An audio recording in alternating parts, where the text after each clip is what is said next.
Le mois de Ramadan est le mois le plus important dans la vie d'un musulman. C'est le mois où Allah subhanahu wa ta'ala a choisi pour révéler sa parole incréée, qui est Al-Qur'an. Le Coran, c'est le plus grand livre que Allah a donné à l'humanité. Allah a choisi ce mois venu du Ramadan pour révéler ce Coran-là à son meilleur prophète, Mohammed sallallahu alayhi wa sallam, par l'intermédiaire de l'ange Gabriel. C'est pendant le mois de Ramadan, Allah subhanahu wa ta'ala a choisi un jour qu'on appelle Laylatul Qadr, la nuit de la destinée. Cette nuit-là seulement, la seule nuit est meilleure que 1000 mois. Allahu Akbar. On n'a pas dit qu'elle a la valeur de 1000 mois. Allah dit Khayrun min alfi shahr. Quand le Khayr est meilleur que 1000 mois. Donc on a pris l'exemple seulement sur 1000 mois. Quand on va convertir 1000 mois, ça va nous donner 83 ans, 4 ans. Allahu Akbar. Ça veut dire quoi? Quelqu'un qui va faire 2 rakats, 2 unités de rakats, Inch'Allah, pendant la nuit de destin, Allah subhanahu wa ta'ala va multiplier pour la personne comme elle a fait 2 rakats, 2 rakats, 2 rakats pendant 83 années et 4 mois. Allahu Akbar. Quelqu'un qui donne 10 000 francs à un pauvre, la nuit de destin, Allah subhanahu wa ta'ala va multiplier ces 10 000 là, comme si la personne a passé toutes ses nuits à donner 10 000, 10 000, 10 000 à un pauvre pendant 83 années, 4 mois. Allahu Akbar. Aujourd'hui, notre époque, nous n'avons pas eu la chance comme les parents qui nous ont précédés. Et à leur temps, tu pourrais trouver dans un quartier où il y a des vieilles personnes qui ont plus de 100 ans. Mais aujourd'hui, c'est rare de voir cela. Si on a trop duré, c'est 90 ans. 90 ans même à notre époque, la personne marche difficilement. Or, à l'époque, à 100 ans, la personne évacuait à toutes ses occupations, partait au champ et partait dans ses grains. Mais Allah, pour compenser cela, Allah, il est le miséricordieux par essence et par excellence. Il sait que notre communauté n'a pas la longévité.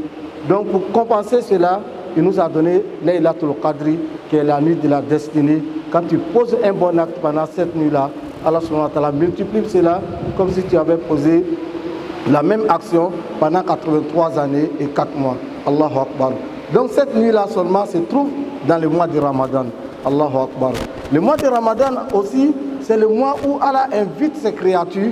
Il dit, venez, je vais pardonner tous vos péchés précédents. Allahu Akbar. C'est le mois de pardon. Allah demande aux êtres humains, à ses créatures, de venir, lui va pardonner leurs péchés. Allahu Akbar.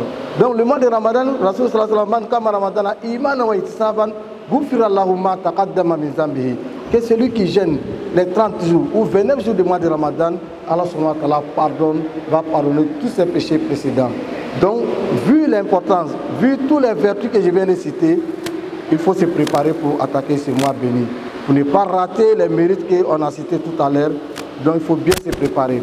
Parce que le temps passe très vite. Nous sommes au 20 Sha'ban aujourd'hui. Nous avons 9 jours ou 10 jours du mois de Ramadan. Ça vient jusqu'à la fin de cette semaine-là. On va dire qu'il reste seulement 10 jours. On va dire qu'il reste seulement 5 jours ou 7 jours. Ça passe très vite. Donc, pour ne pas se laisser,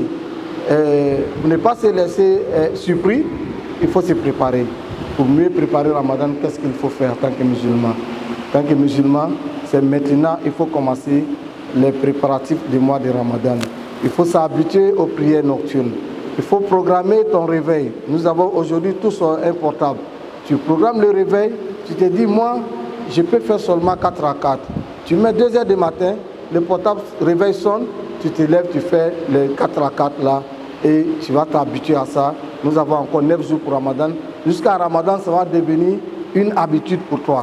Même avant que le portable ne sonne, avant que le réveil ne sonne, toi-même tu vas te réveiller, aller faire tes ablutions, faire tes prières nocturnes. Prière nocturne est une relation, est un chemin qui nous proche à Allah subhanahu wa ta'ala. C'est un chemin qui nous donne l'accès, l'amitié d'Allah subhanahu wa ta'ala, les prières nocturnes. Donc c'est maintenant qu'il faut se préparer, c'est maintenant qu'il faut s'habituer. Ceux qui faisaient déjà, qui avaient déjà les prières nocturnes dans les programmes, il faut multiplier le nombre de rakats que tu faisais avant pour préparer le mois de Ramadan. Car le mois de Ramadan, lorsque tu poses une petite action, les mérites sont multipliés. Les périodes ordinaires, quand tu fais une bonne action, tu as 10 mérites. Mais quand c'est Ramadan, tu poses une bonne action, c'est 30 mérites pour le départ. Tu continues, ça devient 70 mérites, 700 mérites jusqu'à l'infini. C'est comme la lecture du Coran. La lecture du Coran fait partie des adorations les plus nobles qui nous donne l'agrément facile d'Allah subhanahu wa ta'ala. Quand tu lis le Coran, les périodes ordinaires, tu lis une seule lettre, tu as 10 mérites. Tu as dit Bismillahirrahmanirrahim, ça fait 23 lettres, tu as 230 mérites quand c'est les périodes ordinaires. Mais quand c'est Ramadan, tu as dit Bismillahirrahmanirrahim, une lettre, tu as 30 mérites. Une lettre, tu as 30 mérites. Au fur et à mesure que tu vas continuer la lecture, Allah va multiplier. À chaque lettre, tu as 700 mérites. Allahu Akbar. C'est dans le mois de Ramadan, Allah nous ouvre ses portes de bonus, Allah nous ouvre ses portes de pardon. Donc, pour ne pas rater ses mérites, il faut s'habituer à maintenant. Dès maintenant, il faut se faire son programme. Il faut prendre un bloc-notes, tu écris. Tu dis, moi, chaque jour, je dois lire 2 pages du Saint-Coran. Ce n'est pas petit. Si tu commences à lire 2 pages dès maintenant, quand Ramadan va arriver, toi-même, tu seras assoiffé de la lecture du Saint-Coran. Les 2 pages là seront petits pour toi. Tu vas multiplier jusqu'à 5, 10 pages, Inch'Allah ta'ala. Mais si tu veux commencer seulement dans Ramadan, au moment où tu vas t'habituer, le mois de Ramadan est fini. Tu ne sais pas que si l'année prochaine, Ramadan prochain, va te trouver en vie. Donc pour bien mériter ce mois de Ramadan, il faut se dire que cette année-là, c'est mon dernier Ramadan. Donc tu vas te donner totalement, de façon entière, à l'adoration d'Allah subhanahu wa ta'ala pour pouvoir mériter tous les vertus que nous venons de dire.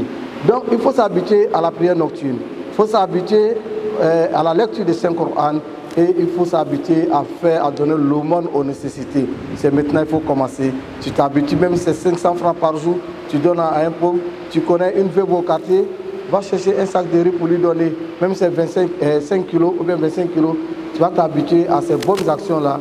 Le mois de Ramadan va arriver, tu seras, Inch'Allah, un habitué de ces bonnes actions, Inch'Allah. Donc, pour mieux préparer ce Ramadan encore, il faut demander le pardon d'Allah subhanahu wa ta'ala. Il faut demander pardon à Allah subhanahu wa ta'ala. Il faut se dire que c'est mon dernier Ramadan. Quand tu vas finir de faire tout ce programme, écris ton programme que tu comptes exécuter pendant Ramadan, il faut s'approcher à Allah subhanahu wa ta'ala, demander l'assistance d'Allah subhanahu wa ta'ala. Car c'est Allah seul qui peut te permettre d'exécuter le programme que tu as écrit. Tu peux écrire non, moi je vais lire le Coran entier chaque 3 jours. Ça c'est ton programme. Mais si Allah ne te donne pas l'occasion, Allah ne facilite pas, tu ne pourras pas exécuter. Le prophète sallallahu alayhi wa sallam, pour terminer, il est déjà l'heure. Le prophète sallallahu alayhi wa sallam, un jour, il était assis parmi ses compagnons et il a regardé un de ses compagnons qui s'appelait Muaz ibn Jabal. Il dit Muaz, Wallahi uhibbuk. Il dit Muaz, je jure, je t'aime. Muaz, je t'aime énormément. Il a répété 3 fois, Muaz, je jure, je t'aime énormément. Tous les compagnons étaient étonnés. Comment le prophète peut dire à quelqu'un, je t'aime énormément, jusqu'à il jure avant de dire cela. Pour manifester cet amour, il dit, je vais t'offrir un cadeau. Ce cadeau-là, il ne faut jamais laisser après chaque prière. Donc, quel cadeau le prophète a donné à Muaz? Il dit, Muaz, après chaque prière, il faut dire, Allahumma a'inni ala zikrika wa shukrika wa husni ibadatik. Je reviens dessus. Allahumma a'inni ala zikrika wa shukrika wa husni ibadatik. Je répète pour une dernière fois. Allahumma a'inni ala zikrika wa shukrika wa husni ibadatik. Ça veut tout simplement dire, Allah, aide-moi à t'invoquer. Allah, aide-moi à t'implorer. Allah, facilite-moi ton adoration. Allah, aide-moi à être reconnaissant vis-à-vis des biens que tu as fait pour moi. Le prophète dit, après avoir juré qu'il aime bien Muaz, il dit, voilà les cadeaux que je t'offre. Donc cette invocation-là doit être notre compagnon à tout moment. Ça va nous faciliter de bien préparer notre Ramadan, Inch'Allah. Qu'Allah nous montre Ramadan en bonne santé, qu'Allah nous montre Ramadan en bonne santé, qu'Allah nous montre Ramadan en vie, qu'Allah nous montre beaucoup de Ramadan dans notre vie, Inch'Allah ta'ala. Qu'Allah nous facilite l'adoration, qu'Allah pardonne nos péchés, qu'Allah nous guide sans cesse sur le droit chemin, qu'Allah fasse de nous des croyants sincères et pieux, qu'Allah pardonne à tous nos parents qui nous ont précédés dans l'au-delà, qu'Allah pardonne leurs péchés, qu'Allah les raccorde les paradis al-Firdaus, qu'Allah met la baraka dans nos enfants, qu'Allah guide nos enfants, qu'Allah fasse qu'ils soient des meilleurs des enfants, Inch'Allah ta'ala, qu'Allah fasse que nous nous retrouvons tous dans les paradis al-Firdaus, accompagnés du prophète Mohammed sallallahu alayhi wa sallam. Allahumma arina al-haqqa haqqa warzuqna ittiba'a wa arina al-batila al-batila warzuqna ijtinab. Subhanaka Allahumma bihamdik, nashhadu an la ilaha illa anta, nastaghfiruka wa natubu ilayk. Subhana rabbik rabbil izzati amma yasifun wa salamun ala al-mursalin walhamdulillahi rabbil alamin.